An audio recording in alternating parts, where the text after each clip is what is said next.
जनवरी माह के अंतर्गत सदर थाना में, इसके अतिरिक्त राजेपुर ओपी में और करजा थाना में 3-4 लूट की घटनाएं प्रतिवेदित हुई थी, जिसमें सदर थाना अंतर्गत 13 जनवरी को एक ज्वेलरी दुकान थी जिसमें लूटपाट की घटना घटित हुई थी, जिसमें ओरिजिनल आभूषण तो नहीं गए थे, लेकिन जो डमी पीस शोरूम में रखे हुए थे उनको लूट के ले गए थे लोग बाग। इसके अतिरिक्त जनवरी के अंत में करजा थाने के अंतर्गत एक ही दिन में बैक टू बैक 2 लूट की घटनाएं सीरीज़ के रूप में हुई थी, जिसमें एक सीएसपी संचालक के यहाँ हुई थी और दूसरी एक गैस गोदाम में हुई थी।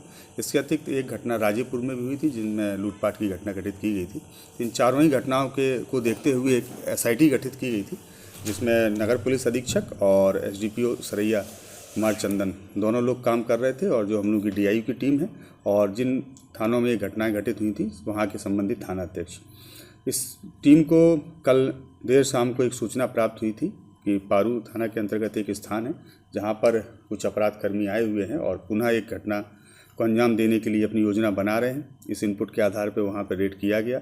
उस रेड में कुल 5 लोगों की गिरफ्तारी की गई है और ये रेड पूरी रात्रि चली है और आज सुबह जाके कंप्लीट हुई है।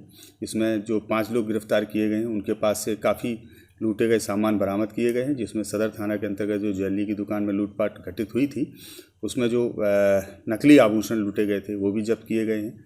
गैस एजेंसी में लूटपाट के दौरान जो राशि थी उसमें से लगभग 10,000 रुपये जब्त किए गए हैं। इसके अतिरिक्त जो पासबुक है और जो भी गैस एजेंसी से संबंधित कागजात होते हैं उनको जब्त किया गया है। सीएसपी संचालक के यहाँ से भी लूटपाट के दौरान जो कागज़ उनके द्वारा छीने गए थे उनको भी जब्त किया है। इनके पास से 2 हथियार बरामद हुए हैं, 3 मैगजीन बरामद हुए हैं। इसके अतिरिक्त 10 जिंदा राउंड बरामद हुए हैं। 2 मोटरसाइकिल भी इनके पास से जब्त की गई हैं। इसके अतिरिक्त बहुत सारा डिटेल्स है आभूषणों का जो हम लोग आप लोगों को शेयर कर रहे हैं।